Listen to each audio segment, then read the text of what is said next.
नमस्कार। मेरा नाम आसमद कैफ़ है और आप लोग जो हैं वो हमारा पॉडकास्ट देख रहे हैं। और अमूमन पॉडकास्ट में आप लोग ऐसे लोगों से मिलते हुए देखते रहते हैं जो खासकर जिनकी आइडेंटिटी जो है वो दुनिया भर में विकसित हुई हो। और ये आइडेंटिटी तब भी और भी अच्छी लगती है जब ये खुद के दम पर बनाई गई हो। आज हमारे पास एक ऐसे व्यक्तित्व उपस्थित हैं, मौजूद हैं, जिन्होंने अपनी आइडेंटिटी यकीनन अपने दम पर बनाई है। उनका जीवन, उनका संघर्षमय जीवन एक बहुत बड़ी प्रेरणा है।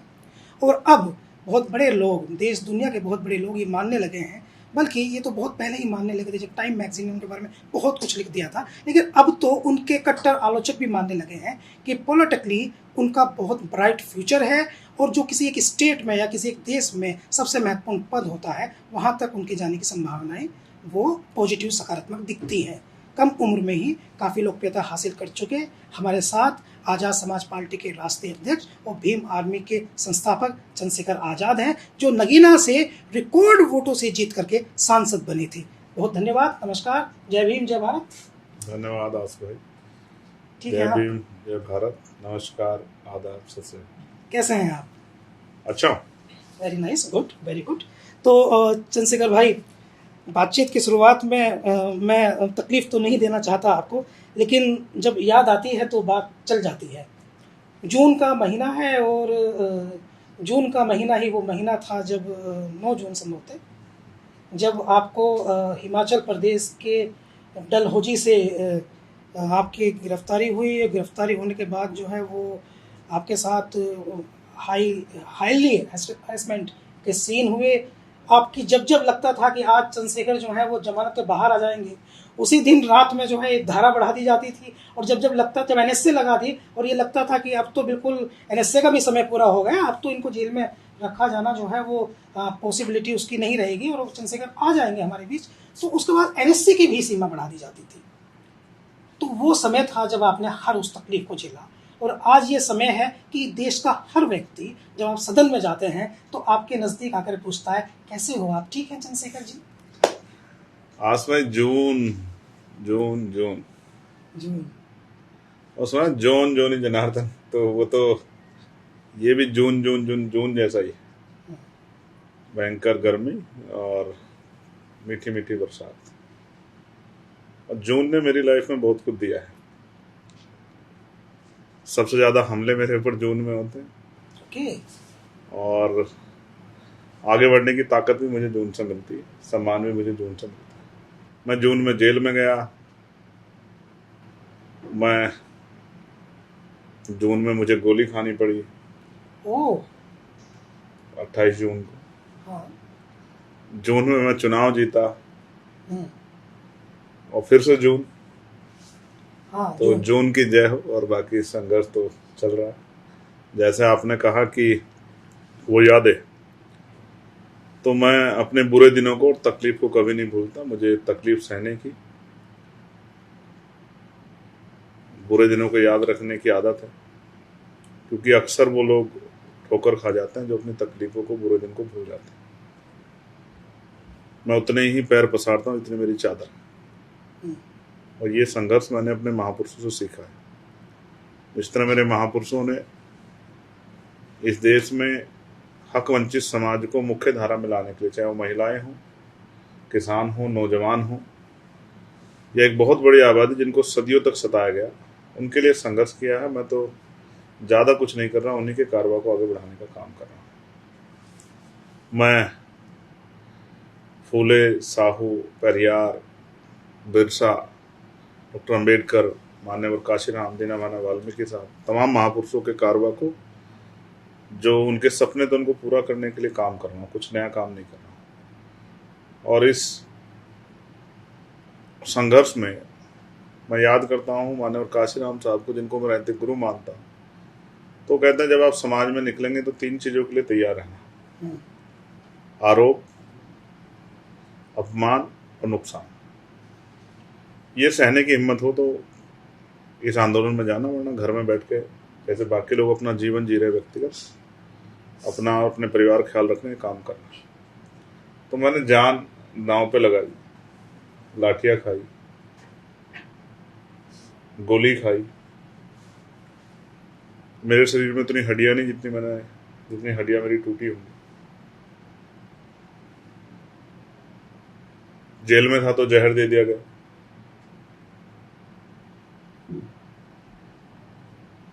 लोग कहते हैं मेरे पास सुरक्षा है, मुझे सरकार ने सुरक्षा दी है, लेकिन सुरक्षा के बीच में भी जब मैं मथुरा जाता हूं तो मेरे काफिले पे हमला होता है। जब मैं उड़ीसा जाता हूं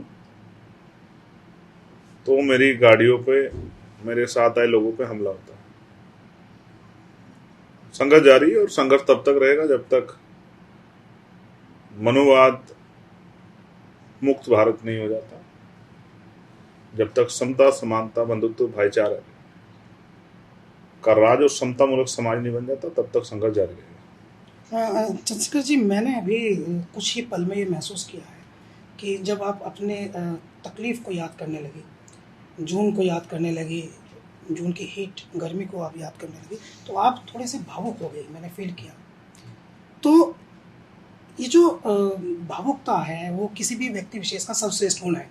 मेरा मानना यह है कि जो व्यक्ति भावुक नहीं होगा उसका दिल नहीं हो सकता, और जिसका दिल नहीं हो सकता वो दूसरे का दर्द नहीं महसूस कर सकता।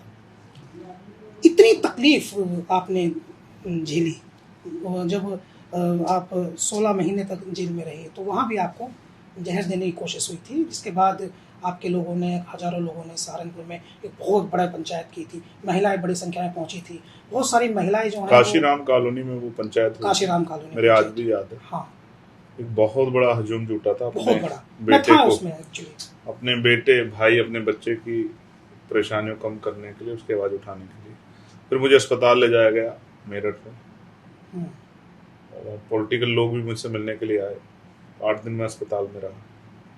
डॉक्टर ने सजेस्ट किया कि इनको अस्पताल में रखना चाहिए, लेकिन सरकार के आदेश पर फिर से जेल भेज दिया गया। हर सुबह मैं इंतजार करता था, हर रात के बाद, कि आज ऐसा सवेरा आएगा कि मुझे खुले आसमान में निकलने का मौका मिलेगा, लेकिन वो दिन मेरी लाइफ में 16 महीने बाद आया।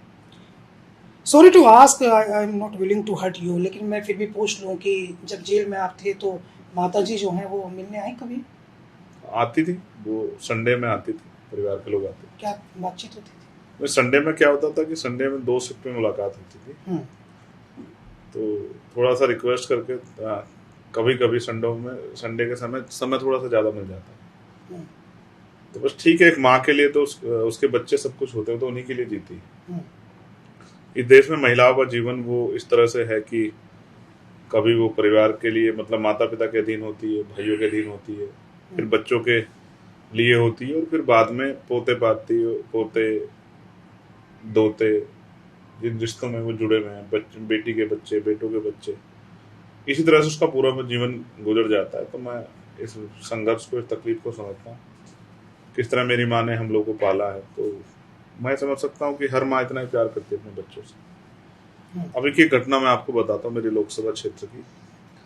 एक बच्चा जो 26 साल का था, डायलिसिस के लिए गया गवर्नमेंट हॉस्पिटल में, और लाइट भाग जाने से वो डायलिसिस पूरा नहीं हो पाया, उसकी जान मौत हो गई उसकी। आपने सुनी होगी।